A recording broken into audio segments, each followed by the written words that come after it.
Dieu, nous avons faim de toi, Saint-Esprit, Seigneur. Manifeste ta beauté, Seigneur, notre Dieu, au milieu de nous. Manifeste ta gloire, notre Dieu, cet après-midi. Notre Dieu, nous voulons être comblés de ta gloire, de ta présence, Père. Dieu, nous avons faim, Seigneur, mais nous n'avons pas faim de la nourriture de ce monde. Dieu, nous avons faim de toi. Et notre Dieu, nous avions quitté nos maisons. Nous sommes venus ici pour toi, Seigneur, pour te combler de ta grâce, pour te combler de ton amour. Dieu, Seigneur, parle. Nous libérons ce moment à toi. Nous voulons que Dieu, tu agisses. Nous voulons que Dieu, Seigneur, tu te manifestes. Père, donne à tes enfants, notre Dieu, l'écoute de ta parole. Et laisse que cette parole puisse produire le fruit pour lequel, Seigneur, notre Dieu, tu l'envoies cet après-midi. Je bénis ton peuple, Seigneur. Je viens sceller ce moment dans le sang de Jésus. Je t'élève, notre Dieu. Jésus, lève-toi que nos ennemis dispersés, que ceux qui nous haïssent, Dieu, fuient devant ta face, Père. Dans le nom glorieux et puissant de notre Seigneur et Sauveur, Jésus de Nazareth, j'ai ainsi prié. Amen. Amen. Amen. Le temps court tellement vite. Et là, nous bénissons Dieu de ce que vous êtes là. Cet après-midi, j'ai un message pour vous. Un message pour nous. Et un message pour cette église. Un message pour ce moment. Le thème de mon message, et c'est une série que nous avons commencé depuis dimanche passé sur les combats spirituels. Et nous entrons vraiment dans la vision de ce que nous sommes. Ça fait longtemps que nous n'avons plus parler des combats spirituels et nous entrons et on se prépare pour ce séminaire. Donc, mon message a pour thème, rien ne marche quand tu arrêtes. Rien ne marche quand nous arrêtons. rien ne marche si vous arrêtez. Amen. Rien ne pourra marcher si vous vous arrêtez. Amen. Le jour où vous vous êtes arrêté, ou les jours que vous déciderez d'arrêter, tout va cesser. Amen. Les jours que vous arrêterez, les jours que vous allez arrêter tout, et tout va être arrêté. Mais qu'est-ce qui va être arrêté? Permettez-moi, mes chers amis, de vous dire que les choses dans notre vie ne changeront pas par elles-mêmes. Les choses dans notre vie ne changeront pas par elles-mêmes. Amen. Amen. Les choses dans votre vie ne changeront pas par elles-mêmes. Ne pensez pas que je suis chez moi, tout à coup, loterie, je gagne et les choses commencent à changer. Non. Vous êtes appelés à faire bouger ou à faire marcher les choses dans votre vie. Vous êtes appelés. Moi, je suis appelé à faire bouger les choses. Mes chers amis, votre destinée ne s'accomplira pas parce que vous avez tellement pensé de bonnes choses et que vous l'avez planifié que les choses fonctionneront comme elle voudra. Non, le diable ne veut pas de notre réussite. Jésus-Christ dit que le voleur vient pour détruire, pour égorger. Mais moi, je suis venu pour vous donner la vie. Amen. Le rôle de voler, c'est de me voir souffrir. Le rôle de l'ennemi, c'est ce que vous souffrez. Quand vous souffrez chez vous et que vous êtes dans la pénurie totale et que vous manquez de l'argent et que vous êtes dans la souffrance, alors que vous commencez à murmurer, c'est à ce moment-là que Satan est tellement content. Amen. Amen.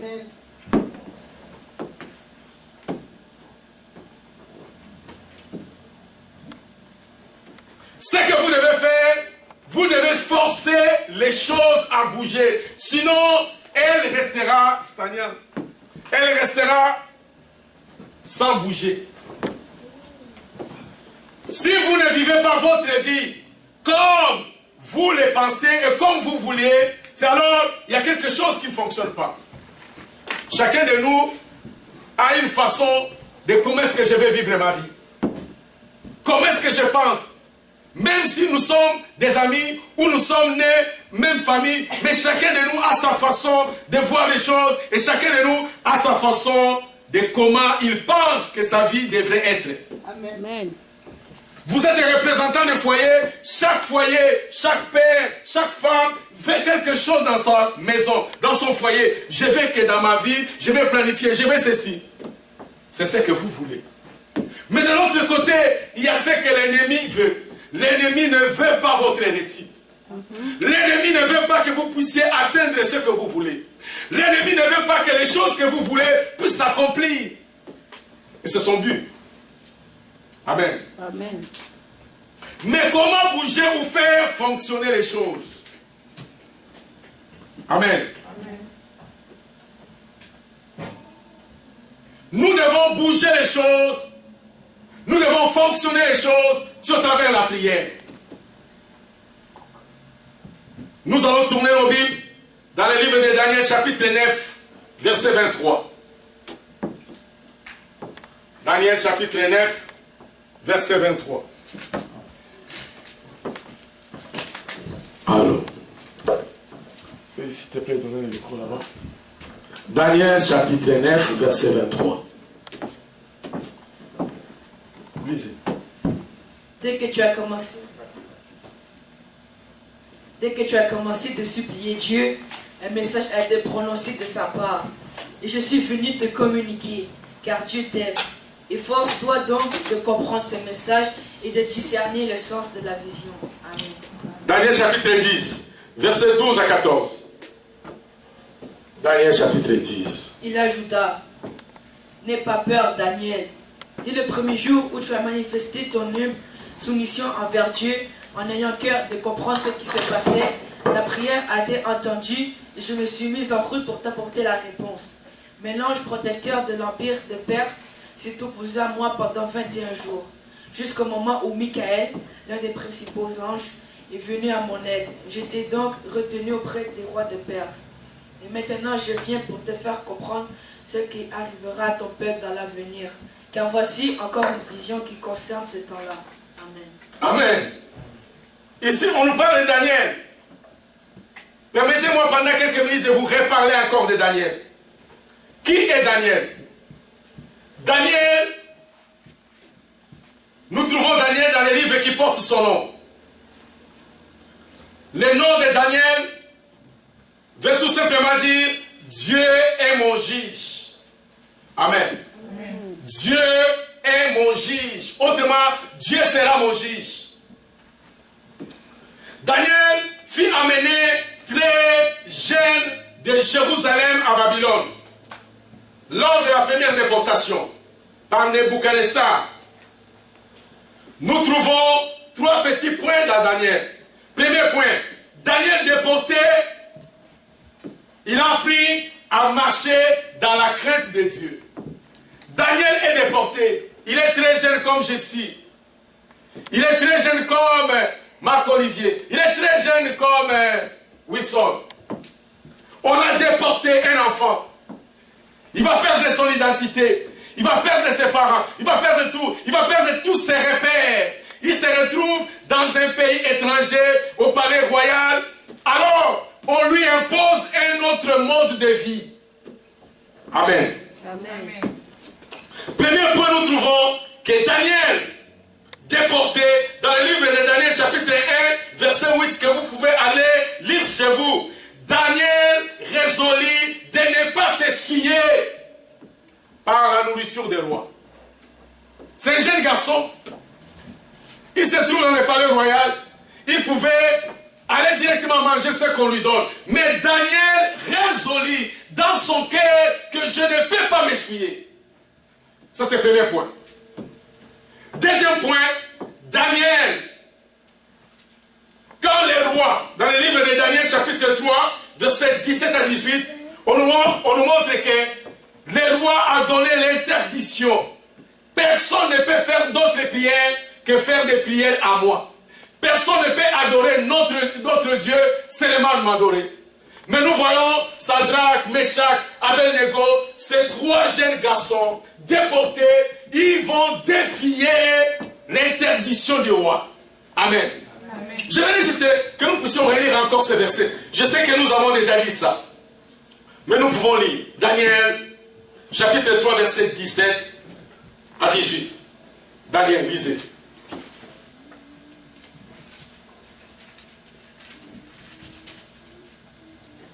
Sache toutefois que notre Dieu, le Dieu que nous servons, est capable de nous sauver. Oui, il nous arrachera à la fournaise et à ton pouvoir. Et à supposer qu'il ne le fasse pas, sache bien que nous refuserons quand même de servir tes dieux et d'adorer les statues d'or que tu as fait dresser. Amen. Amen. Écoutez, voici notre Dieu que nous servons peut nous délivrer de la fournaise ardente. Et il nous délivrera de ta main au roi. Sinon, sache au roi que nous ne servirons pas tes dieux et que nous n'adorerons pas la statue d'or que tu as élevée. Mes chers amis, ce n'est pas n'importe qui peut tenir face au roi. Un roi. Ce n'est pas un roi de notre époque où il y a beaucoup de démocratie. Sur Internet, les gens vont écrire. Mais le roi de l'époque de Daniel, il peut directement te tuer. Mais Sadrach, Meshach, Abednego va tenir droit devant le roi. Oh roi, sache-le que nous n'allons pas prosterner à tes dieux. Nous n'allons pas prosterner à tes dieux. Et sache-le que notre Dieu nous délivrera. Amen. Amen. C'est ce que nous trouvons en Daniel. Un jeune garçon, il n'est pas adulte. Il n'a pas atteint l'âge adulte.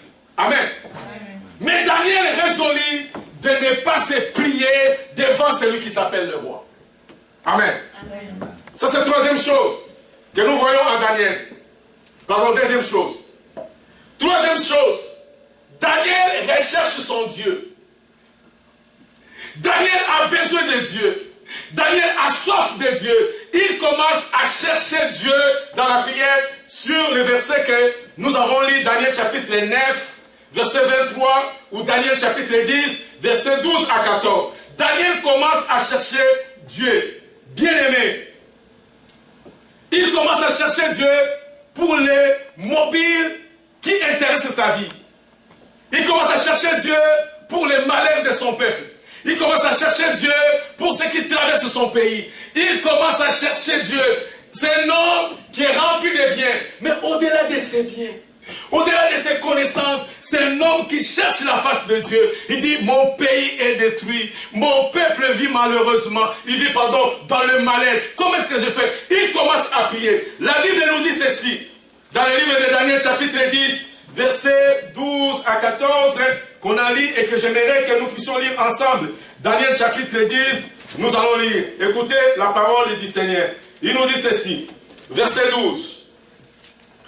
Il me dit, Daniel, ne crains rien, car dès les premiers jours que tu as eu à cœur de comprendre et d'humilier devant ton Dieu, tes paroles ont été entendues, et c'est à cause de cette parole que je viens. Verset 13. Les chefs des royaumes de Perse m'a résisté pendant 21 jours.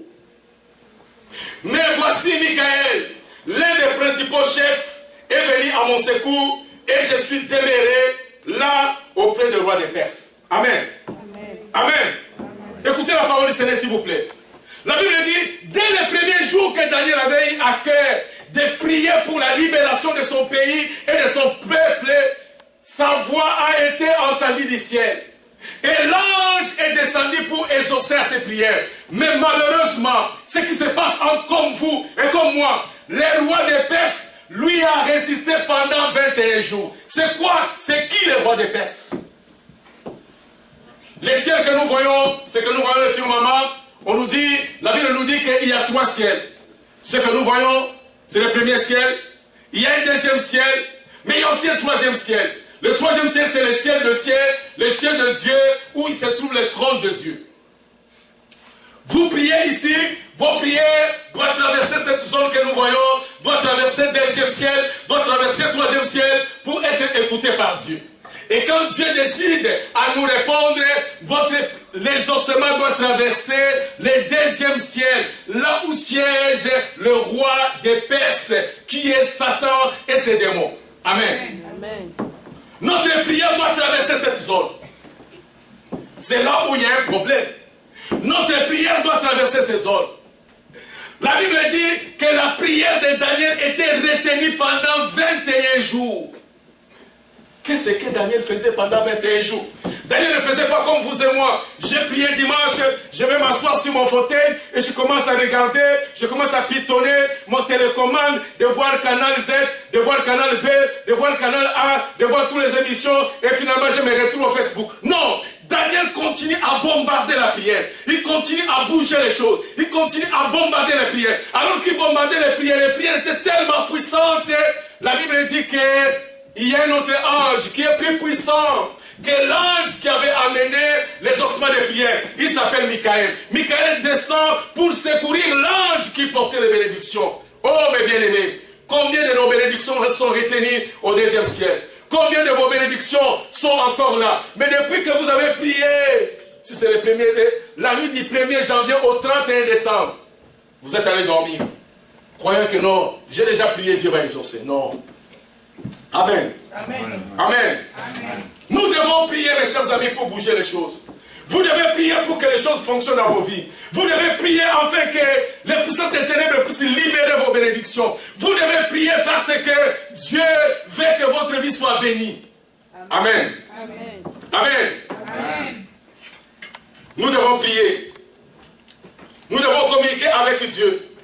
Communiquer avec Dieu doit être le mobile principal de votre vie. Communiquer avec Dieu, ça doit être un mobile principal de tous vos êtres, de parler avec Dieu. Entrer en contact avec Dieu au quotidien peut transformer votre vie. Amen. Amen. La prière doit changer votre intérieur et votre extérieur. Si votre prière consiste seulement le seul moment où vous êtes dans la présence du Seigneur, quand vous êtes dans les besoins, et que vraiment il y a un besoin, Dieu donne-moi. Dieu, donne-moi. Dieu, donne-moi. Après avoir demandé, Seigneur, donnez-moi, donnez-moi, et vous n'avez plus besoin de Dieu. Mais ça, ce n'est pas la prière. Ça, ce n'est pas la prière de quelqu'un qui connaît Dieu. Ça, ce n'est pas la prière d'un enfant qui connaît son père. Imaginez-vous que vous êtes des parents, vous êtes des responsables. Les seuls moments où votre fils a besoin de vous, donne-moi $20. Les jours que vous donnez $20, il s'en fout. Il s'en fout, il ne s'en soucie pas de toi, il ne t'appelle pas, il te demande rien quand il vient. Donnez-moi $50. C'est quelle relation qu'il y a entre le fils et le père? Amen. Amen. C'est une exploitation ou un amour. Une vraie relation où il y a une communion. Amen. Amen. Notre vie doit surpasser ce que signifie demander. Amen. Amen. Amen. Amen. Notre prière, pardon, notre relation avec Dieu doit surpasser seulement demander. Votre vie ne sera jamais touchée par la puissance du Très-Haut si vous ne maintenez pas une communion constante avec Dieu. Amen. Amen. Mes chers amis, le diable ne peut nous laisser en paix que si nous devenons le feu. Amen. Amen. Si nous-mêmes nous sommes le feu, si le feu c'est la puissance de Dieu. Dimanche passé, j'ai parlé sur l'autorité de Dieu, sur le pouvoir que Dieu nous donne. Mais mes chers amis, quand nous devenons le feu de Dieu en ce moment, les puissances des ténèbres commencent à se reculer et de nous laisser en paix. Nous allons voir cet après-midi rapidement 7 petits points. Et je vais aller vraiment rapidement pour gagner le temps. Je vais voir l'air, excusez-moi, de voir l'air. Nous devons acheter une montre pour mettre là-bas, afin que je ne déborde pas. Amen. Amen. Amen. 7 points. 7 points cet après-midi. Premier point. La prière doit être sur l'aspect des communions. Notre prière doit être sur l'aspect des communions. Dans la vie de Dieu, il y a des choses. Il y a la relation avec Dieu et il y a la communion avec Dieu. Amen. Amen. Comment? Non. Amen. Amen. C'est quoi la relation? Votre relation avec Dieu ne peut jamais se briser. Que vous maintenez, que vous soyez à l'église, que vous ne soyez pas. Que vous priez, que vous ne priez pas. Que vous faites quoi? Les jours que vous avez dit, Seigneur, je t'accepte comme Seigneur et Sauveur, de ce jour-là, il y a une relation entre toi et Dieu. Un enfant ne peut jamais cesser d'être l'enfant de son père. Écoutez-moi bien. Vous ne pourriez jamais cesser d'être l'enfant de votre père. Même si tout ne fonctionne pas. Même si tu dis à ton père, à partir d'aujourd'hui, tu n'es plus mon père, je ne t'appelle pas, ne m'appelle pas, je m'en fous de toi. Tu ne cesseras jamais d'être l'enfant de ce monsieur-là. Amen. Amen. Si vous partez à la commune, à l'arrondissement, parler de justice, je ne sais pas où, on vous demande quel est le nom de votre père, vous allez donner le nom de monsieur-là que vous avez régné. Amen. Amen. Donc vous ne cesserez jamais d'être l'enfant de ce monsieur-là. Mais par contre, la communion entre vous et votre père peut se briser. C'est-à-dire, moi je ne parle plus avec mon père et mon père ne parle pas avec moi. Si on se rencontre, il prend à gauche, moi je prends à droite. La communion est brisée. C'est pourquoi je dis ici, dans la prière, nous devons maintenir nous devons maintenir notre communion avec Dieu. Et la communion consiste à une relation entre les pères et les fils. Parler avec Dieu. Lui apprécier à sa juste valeur. Parler avec ton père. Apprécier ton père avec son juste valeur. Dis à ton père combien tu l'apprécies. Dis à Dieu combien tu as besoin de lui. Dis à Dieu qu'est-ce que tu attends de lui. Dis à Dieu de transformer ta vie. Dis à Dieu que tu l'apprécies d'être vraiment ton Dieu et ton Père. Amen. Amen. Dis-lui qui il est et ce qu'il peut faire dans votre vie. Ça, c'est la première chose, c'est la prière. C'est très important, la prière. C'est très important de maintenir cette communion-là, Seigneur. Je t'apprécie parce que tu es Dieu. Je t'apprécie pour ce que tu fais. Seigneur, j'ai besoin de toi. Deuxième point, dans la prière, notre communion implique un partenariat entre Dieu et l'homme. ou entre les divins et l'humain. Et Ésaïe chapitre 44, verset 26 et verset 28. S'il vous plaît, quelqu'un peut lire. Ésaïe chapitre 44, verset 26 et 28. Mais j'ai réalisé ce que mon serviteur a dit. Et j'ai fait récit les plans que mes envoyés ont annoncés. J'affirme de Jérusalem. Elle sera peuplée, et ses ruines seront relevées. J'ai dit des villes de Juda, elles seront rebâties. Verset 28. Et j'ai dit de Cyrus, c'est le berger que j'ai désigné, il fera récit tout ce que je fais. Il donnera des ordres et Jérusalem sera rebâtie, les temples reconstruits. Amen. Amen. Au verset 26, on nous dit ceci. Je confirme la parole de mon serviteur. J'accomplis ce que prédisent mes envoyés. J'ai dit de Jérusalem, elle sera habitée. Et des villes de Juda, elles seront rebâties. C'est ce que Dieu dit. Et je relèverai les ruines. Verset 28.